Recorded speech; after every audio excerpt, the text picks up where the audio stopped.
राधे राधे बंधुओं, बहुत स्वागत है आपका ज्योतिष धर्म चैनल पर। बंधुओं, इस वीडियो में हम बात करेंगे कन्या राशि और लग्न वालों के लिए दिसंबर माह कैसा रहेगा।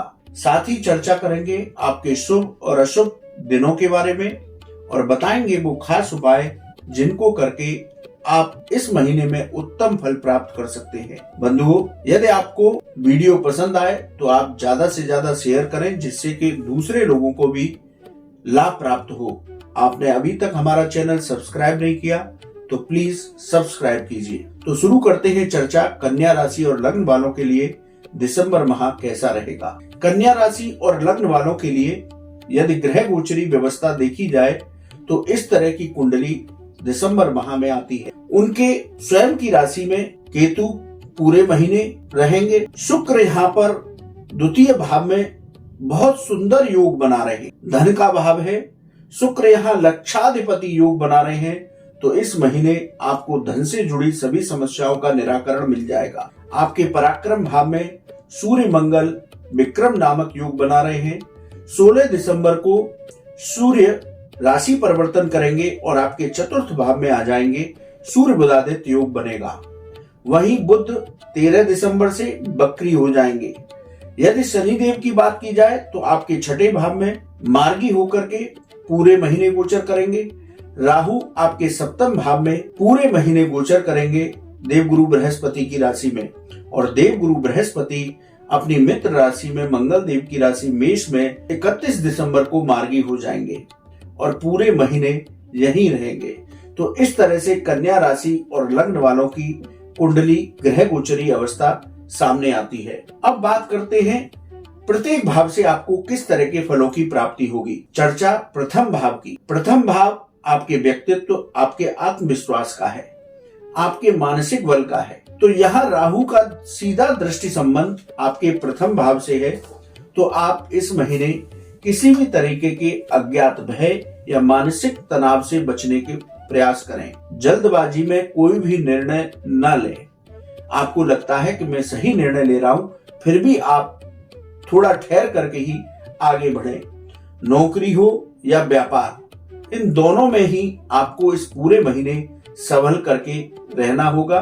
इन दोनों में भी जल्दबाजी में निर्णय लेने से बचें। व्यापार में पैसे का लेन देन बहुत संभल करके करें, तो ये दिसंबर माह कन्या राशि वालों को उत्तम फल देगा।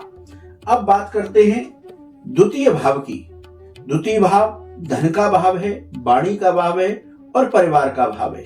यहाँ शुक्र लक्षाधिपति योग बना रहे हैं, यानी कि आपके पास इस महीने धन की कोई कमी नहीं रहेगी। उसके बाद गुरु का भी दृष्टि संबंध आपके द्वितीय भाव से है, तो आर्थिक लाभ इस महीने आपको उत्तम होगा। लेकिन परिवार में आप सामंजस्य बना करके चलें। छोटी छोटी बातों पर विवाद की स्थिति से बचें। परिवारी लोगों को भी अपने साथ लेकर के चलें। वाणी की मधुरता से इस महीने आप अपने सभी काम बना लेंगे। अब बात करते हैं तृतीय भाव की। ये भाव पराक्रम का है, छोटी यात्राओं का है, छोटे भाई बहन और मित्रों का है। यहाँ सूर्य मंगल विक्रम योग बना रहे हैं। 16 दिसंबर के बाद सूर्य का राशि परिवर्तन होगा और वो चतुर्थ भाव में चले जाएंगे। तो नौकरी और रोजगार की तलाश में जो लोग जुटे हुए हैं कन्या राशि और लग्न वाले, उनकी ये तलाश पूरी हो जाएगी। पराक्रम और मेहनत से इस महीने आपको सफलताएं प्राप्त होंगी। 16 दिसंबर तक नौकरी में आपकी पदोन्नति हो सकती है। जो लोग मेडिकल और टेक्निकल के फील्ड से जुड़े हुए हैं, इस महीने उनको लाभ होगा। नौकरी से यदि व्यापार की ओर जाना चाहते हैं तो इस महीने आप परिवर्तन कर सकते हैं। मित्रों के साथ, भाई बहनों के साथ इस पूरे महीने आपके संबंध मधुर रहेंगे। उनका भी सहयोग आपको प्राप्त होगा। अब बात करते हैं पंचम भाव की। पंचम भाव आकस्मिक धन लाभ, विद्या, संतान सुख का है। तो इस भाव की चर्चा करें तो जो लोग स्टॉक मार्केट में निवेश करते हैं वो संभल करके निवेश करें। शेयर बाजार में सोच समझ कर ही पैसा लगाएं। विद्यार्थी वर्ग का मन इस महीने भटक सकता है, इसलिए उनको चेतावनी है कि वो अपने मन को एकाग्र करके अपनी पढ़ाई पर ही ध्यान दें। यदि प्रेम संबंधों की बात की जाए तो छोटी छोटी बातों पर आप अपने प्रेम संबंधों को बिगाड़े नहीं, इस बात का विशेष ध्यान रखें। और जो गर्भवती महिलाएं हैं वो यात्रा के दौरान विशेष रूप से सावधानी बरतें। अब बात करते हैं छठे भाव की।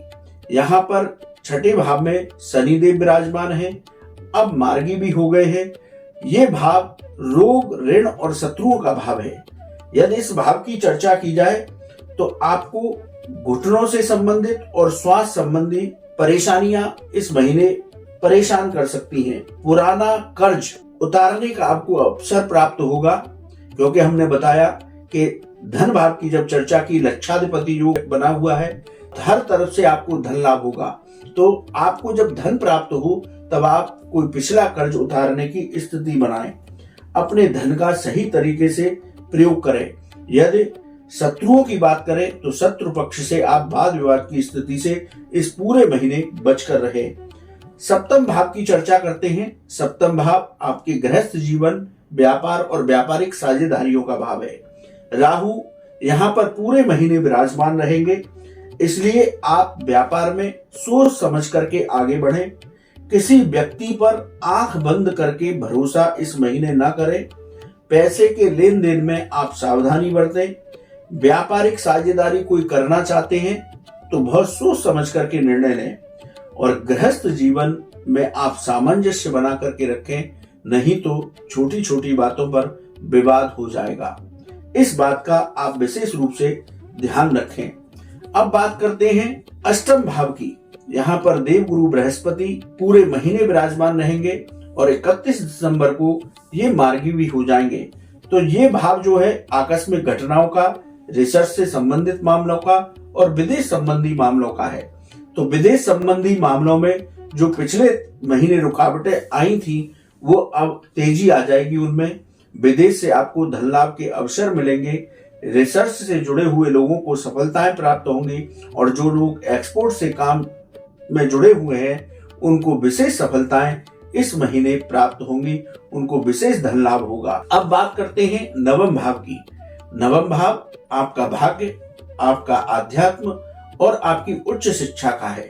तो इस महीने कन्या राशि और लग्न वालों का मन धार्मिक कार्यों में लगेगा। आपकी कोई धार्मिक यात्रा भी हो सकती है। आपकी आर्थिक स्थिति में सुधार होगा। मेहनत और भाग्य से इस महीने आप अपने सभी काम बनाने में सफल होंगे। अब बात करते हैं दसम भाव की। दसम भाव जीविका का भाव है, रोजी रोजगार का भाव है। यदि इस भाव की चर्चा करें तो जो लोग मैनेजमेंट के, प्रबंधन के कार्य से जुटे हुए हैं उनको विशेष सफलताएं मिलेंगी। नौकरी में आपका परिवर्तन हो सकता है, वो आपके लिए उत्तम ही होगा। व्यापार में धीरे धीरे आपकी आर्थिक स्थिति में सुधार होगा। 16 दिसंबर के बाद जब सूर्य यहाँ पर आ जाएंगे और उनका सीधा दृष्टि संबंध आपके दसम भाव से होगा तो नौकरी व्यापार में आपको विशेष सफलताएं मिलेंगी। पिता के साथ वैचारिक मतभेद हो सकते हैं, इस बात को आप समझ करके चले और पिता से वैचारिक मतभेद से बचें। अब बात करते हैं एकादश भाव की। एकादश भाव आपके लाभ का भाव है। इस भाव की चर्चा करें तो यहाँ राहु का दृष्टि संबंध आपके एकादश भाव से है। तो आपकी आर्थिक स्थिति में सुधार होगा। धीरे धीरे धन लाभ के योग बनेंगे। धैर्य बना करके आप अपने कार्यों में लगे रहें तो इस महीने कन्या राशि लग्न वालों को धन और लाभ दोनों बहुत अच्छा होगा। बात करते हैं आपके द्वादश भाव की। ये खर्चों का भाव है, विदेश संबंधी मामलों का भाव है, कोर्ट कचहरी के मामलों का भाव है। देवगुरु शनि का यहाँ दृष्टि संबंध आपके द्वादश भाव से हो रहा है तो कोर्ट कचहरी के मामलों में आपको विजय प्राप्त होगी। विदेश संबंधी मामलों में सफलता मिलेगी, लेकिन आपको व्यर्थ के खर्चों को नियंत्रण में रखना होगा। फालतू के कार्यों में अपना धन बिल्कुल खर्च ना करें। यदि ऐसा करते हैं तो आपके पास बैंक बैलेंस इस महीने बहुत अच्छा होने वाला है। बंधुओं, कन्या राशि और लग्न वालों के लिए इस महीने शुभ दिनों की बात की जाए तो 2, 3, 7, 8, 9, 10, 16, 18, 20, 21, 25 और 30 ये तारीखें आपके लिए शुभ होंगी। इनमें आप अपने कोई विशेष कार्य कर सकते हैं। वहीं अशुभ तारीखों की बात की जाए तो 4, 5, 13, 14, 22, 23 और 31 ये आपकी अशुभ तारीखें हैं। इनमें थोड़ा संभल कर रहें, किसी से वाद विवाद न करें वाहन सावधानी पूर्वक चलाएं और अपनी वाणी पर नियंत्रण रखें। अब बात करते हैं कन्या राशि और लग्न वाले इस महीने क्या उपाय करें जिससे कि उनका पूरा दिसंबर माह और उत्तम फलदायी हो जाए।